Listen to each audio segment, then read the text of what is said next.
इससे पहले भी हमने यहाँ पर प्रोग्राम किया था MDUH के पास, MDHPG के पास, और उसके बाद हमारी दो मीटिंगें भी दो MDs के साथ हो चुकी है। आप चलते रहो। हमारे दो MDs के साथ हमारी दो मीटिंग हुई on the behalf of ACS power, लेकिन उनका रिजल्ट कोई नहीं निकला, क्योंकि हमें लगता है कि MDs के हाथ में देने के लिए कुछ नहीं है। जो ये पॉलिसी है इसमें अगर कोई अमेंडमेंट कर सकते हैं वो ACS पावर कर सकते हैं, और हमने जो अपने मांग पत्र दिए हैं वो शुरू से ACS पावर के नाम दिए हैं। ACS पावर को इस बात का पता है कि हम यहाँ पर इकट्ठे क्यों हुए हैं। जब ACS पावर दो MDs की ड्यूटी लगा सकते हैं कि आप HSE वर्कर यूनियन से बात करें, तो ACS पावर खुद भी बात कर सकते हैं, ताकि ये लोग जो इनका रिजेंटमेंट है, रोष है, वो ना हो, और जो हमारी डिमांड है वो समय रहते हुए जाए, उनका कोई समाधान निकल सके। तो यही सभी इकट्ठा होंगे या आगे कोई भी कूच भी करेंगे कहीं? देखिए, अभी तो हमारा यहीं पर इकट्ठा होने का प्रोग्राम है, लेकिन अगर कोई सरकार का आदमी, मैनेजमेंट का आदमी हमारी कोई बात नहीं सुनता तो हमें कूच करने में भी कोई दिक्कत नहीं है। कोई न्योता आया बातचीत की? हाँ, नहीं, अभी मैंने जो अपने सरकार के जो तंत्र हैं या पुलिस विभाग के अधिकारी हैं वो आए थे और उन्होंने विश्वास दिलाया कि हम आपकी बातचीत कराएंगे।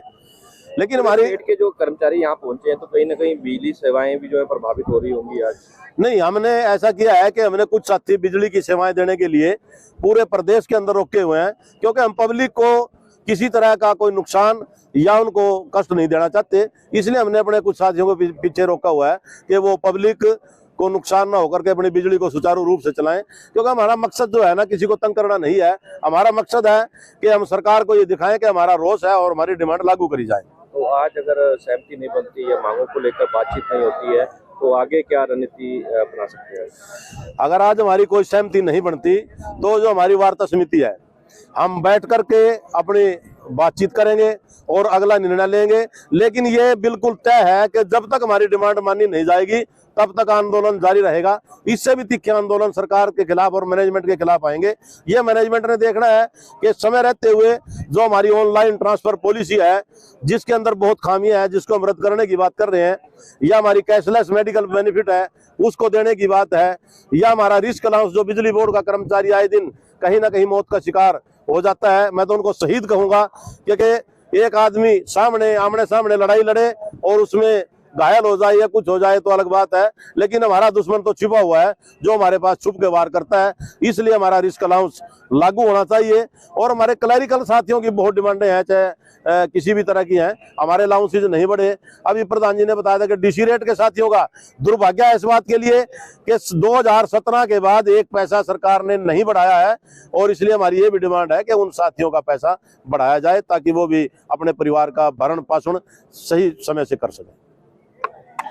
क्यों बैठे आज? अपना परिचय दे दीजिए। मैं इकबाल चंदाना, स्टेट प्रधान HSE कैथल से हूँ।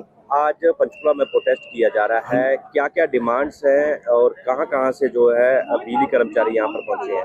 आज हमारी जो मेन डिमांड है, वैसे डिमांड हमारी 14 सूत्रीय मांग पत्र में सरकार को दिया हुआ है। सबसे हमारी जो मेन डिमांड है ऑनलाइन पॉलिसी, जिसमें हमारे कर्मचारी का जो ड्यूटी है वो मौत जैसी मौत का फरमान ही है, क्योंकि इसमें कर्मचारी का जो हमारे एलएम लाइनमैन फोरमैन जो ड्यूटी दे रहे हैं, वो जहाँ से लाइन चलती है वो चार फीट से लाइन चलती है, उनको ये नहीं पता हो लाइन कहाँ चालू होगी। उसमें हमारे कर्मचारी का लॉस नहीं, पब्लिक का भी नुकसान है, क्योंकि जो पब्लिक के जो बेनिफिट मिलते हैं पब्लिक को, सर जैसे लाइट चालू होगी वो जो उसको नहीं पता होगा वह लाइट कहाँ चालू है, उसको लेट कार्य बनेगा। उसका जो सरकार का जो प्रशासन जो अपने निगम का नुकसान है, निगम में बहुत बड़ा नुकसान है इसमें। जो कर्मचारी उसको यही नहीं पता होगा हमारे कर्मचारी को भाई डिफॉल्टर आदमी कौन है, तो उसमें हमारे डिपार्टमेंट में बहुत बड़ा लॉस होगा। उसको हमारी एसक्रेसिया पॉलिसी है वो भी उसमें बहुत सी खामियां हैं। जो हमारा कर्मचारी 5 साल पहले एक्सपायर हो जाता है, सरकार उसको कोई बेनिफिट नहीं देती।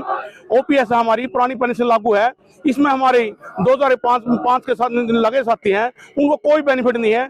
NPS सिस्टम है, उनको 2 या 3 साल के अंदर जो हमारे साथ रिटायर हुए हैं उनको रिटायर किया जा रहा है। और भी हमारी यूटिलिटी है जो उत्तर दक्षिण बनाए हुए हैं हमारे, तो वो भी सरकार बंद करने जा रही है। और कैशलेस सुविधा है, कैशलेस सुविधा के अंदर सरकार कह रही है हमने कैशलेस सुविधा दे दी है, और वो धरातल के अंदर कुछ नहीं है। एक भी साथी पीछे हमारा एक्सीडेंट हो गया कैथल में के अंदर, तो उसमें के अंदर हम 40 लाख रुपए लगे, अचानक किसी ने नजदीक हॉस्पिटल में दाखिल करा दिल्ली के अंदर, उसको कह रही है सरकार पैनल के हॉस्पिटल में दाखिल किया जाए। इसे सरकार दिखावा कुछ है, रात में कुछ नहीं है। और भी हमारी डिमांडें हैं, जैसे कच्चे कर्मचारियों को पक्का किया जाए, उनको समान काम समान वेतन दी जाए। सरकार अगर हमने समान काम समान वेतन लागू कर दिया, किसी डिपार्टमेंट के अंदर कोई समान काम समान वेतन नहीं है। जो डीसी रेट के साथी लगे हुए हैं हमारे, जो एचआरएम के हैं, जो डीसी रेट के साथी हैं, वो 5-5 साल से जो जिस नौकरी पे लगे थे 5 साल से, उन्हें कोई भी भत्ता या कुछ नहीं बढ़ाया जा रहा।